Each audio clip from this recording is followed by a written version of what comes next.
Metropolitan Trust Bank's marble lobby had never felt so cold as it did that Friday morning, watching security pack up my family photos and 5 years of work into a cardboard box. 15 years after my father's disgrace, history was apparently repeating itself.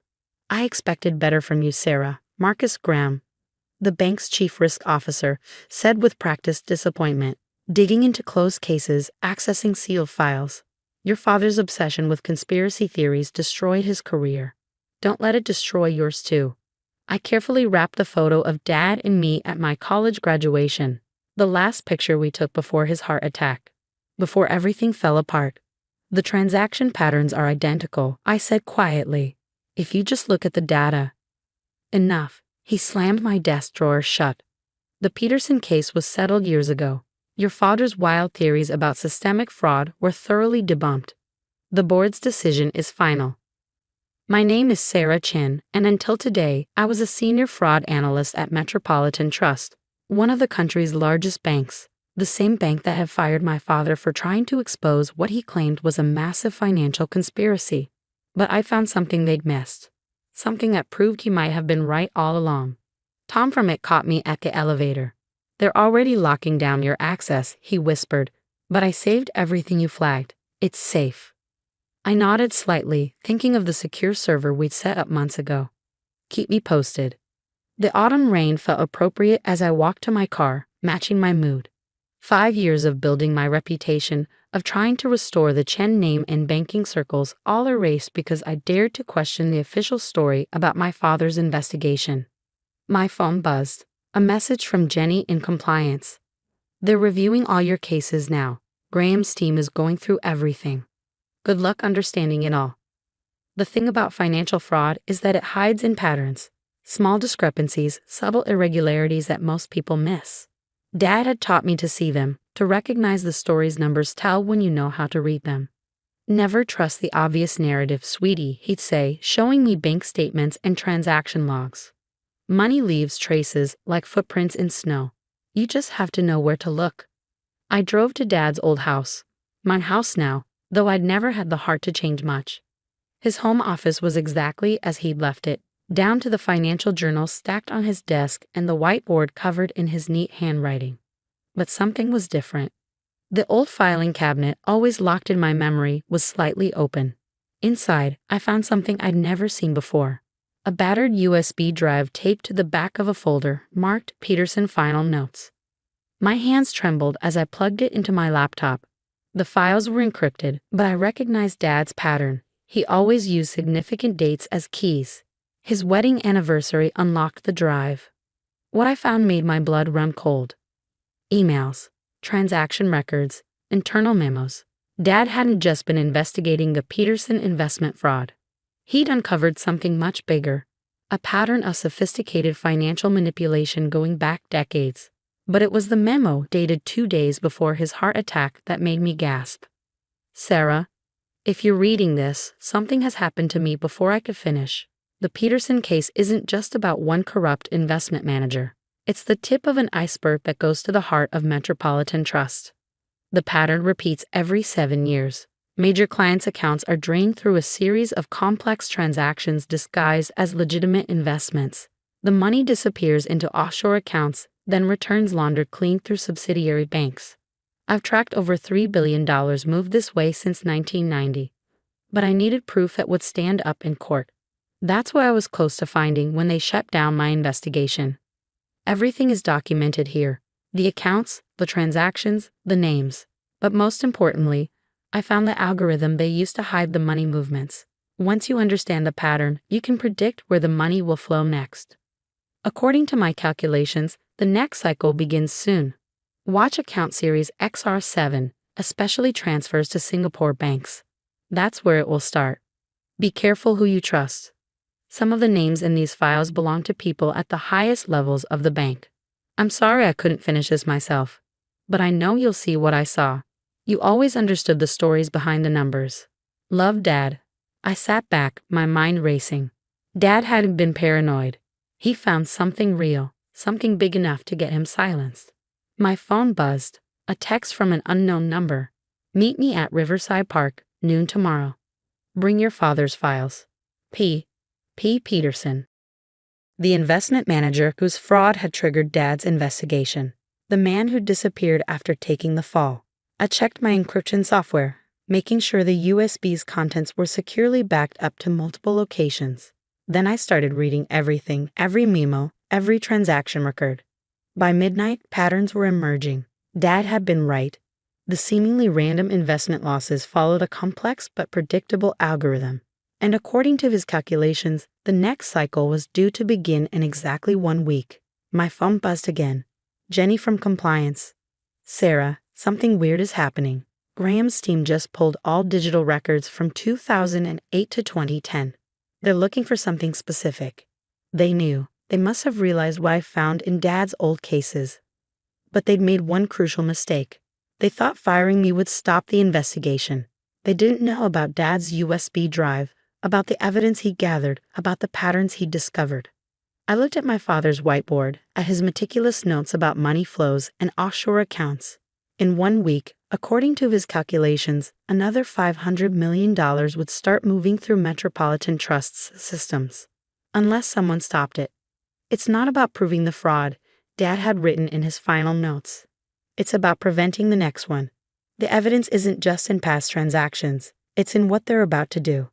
Tomorrow, I'd meet Peterson. But first, I had work to do. The rain had stopped, but Dad's office still felt charged with energy as I worked through the night, cross-referencing his findings with current account activities. Everything matched. The patterns were there, waiting for someone to see them. And in 7 days, they would try again. Part 2. Following the money. Riverside Park was quiet at noon on a Saturday, just a few joggers and dog walkers enjoying the autumn sunshine. I sat on the bench Dad used to favor, his USB drive secure in my pocket, watching for any sign of surveillance. Your father always liked this spot. The voice came from behind me. Said you could see the whole city, but nobody could sneak up on you. I turned. Peter Peterson looked nothing like his old bank photos. The distinguished investment manager had become a gray-haired man in a worn jacket, his eyes sharp but wary. Why now? I asked. After 15 years? He sat beside me, keeping his voice low. Because they're about to do it again. And this time, it's bigger than ever. For the next hour, Peterson filled in the gaps in Dad's investigation. The fraud wasn't just about stealing money, it was about power. A small group of executives at major banks had created a system for laundering billions in illegal funds. Your father figured out the algorithm, Peterson explained. The 7-year cycle, the offshore transfers, everything. But he didn't know who was really behind it. And you do. He handed me a phone, a burner completely clean. Everything's on here. Names, dates, recordings. I've been gathering evidence since they forced me out, but it's not enough without the proof your father found. I showed him Dad's files. His hands trembled as he read. This is it, the missing piece. With this and my evidence, we can stop them. No, he corrected. We can destroy them. My phone buzzed. Jenny from compliance. Sarah, emergency board meeting called for Monday. Something about historical account reconciliation. Graham looks nervous. They were accelerating the timeline. The fraud cycle wasn't starting next week. It was starting Monday. Peterson saw my expression. What? We don't have a week. They're moving now. He stood up quickly. Then we need help. Real help.